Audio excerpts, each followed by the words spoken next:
എടത്തിരുത്തി ഐനിച്ചോട് രണ്ടുപേരെ കുത്തിപ്പരിക്കേൽപ്പിച്ച കേസിൽ യുവാവിനെ പോലീസ് അറസ്റ്റ് ചെയ്തു. ചന്ദ്രാപ്പനി കണ്ണമ്പുള്ളിപ്പുറം സ്വദേശി മേനോത്തുപറമ്പിൽ അബ്ദുലിനെയാണ് കയ്പമംഗലം പോലീസ് അറസ്റ്റ് ചെയ്തത്. എടത്തിരുത്തി ഐനിച്ചോട് സ്വദേശികളായ ഭാസി, അജയ് കുമാർ എന്നിവരെ കുത്തിപ്പരിക്കേൽപ്പിച്ച കേസിലാണ് അറസ്റ്റ്. ഇക്കഴിഞ്ഞ 2-ാം തീയതി രാത്രിയിലാണ് വാക്കുതർക്കത്തെ തുടർന്ന് അതുൽ ഇരുവരെയും കുത്തിപ്പരിക്കേൽപ്പിച്ചത്. ഇരുവർക്കും തലയ്ക്ക് താക്കോൽ കൊണ്ടും ചെറിയ കത്തി പോലുള്ള ആയുധം കൊണ്ടുള്ള കുത്തേറ്റിരുന്നു. പ്രതിക്കെതിരെ വധശ്രമത്തിനാണ് കേസെടുത്തിരിക്കുന്നത്. കയ്പമംഗലം പോലീസ് ഇൻസ്പെക്ടർ എം ഷാജഹാന്റെ നേതൃത്വത്തിലുള്ള സംഘമാണ് പ്രതിയെ അറസ്റ്റ് ചെയ്തത്.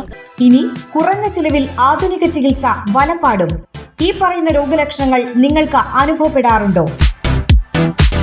മൂത്രത്തിൽ പഴുപ്പ്, രക്തം, നീറ്റൽ, രാത്രിയിൽ അറിയാതെയുള്ള മൂത്രം പോക്ക്, ലൈംഗിക പ്രശ്നങ്ങൾ, പ്രോസ്റ്റേറ്റ് സംബന്ധ രോഗങ്ങൾ, മൂത്രാശയക്കല്ല്, അനിയന്ത്രിതമായുള്ള മൂത്രം പോകൽ, കിഡ്നി സംബന്ധമായ രോഗങ്ങൾ, മൂത്രനാളിയിലെയും മൂത്രസഞ്ചിയിലെയും അർബുദം.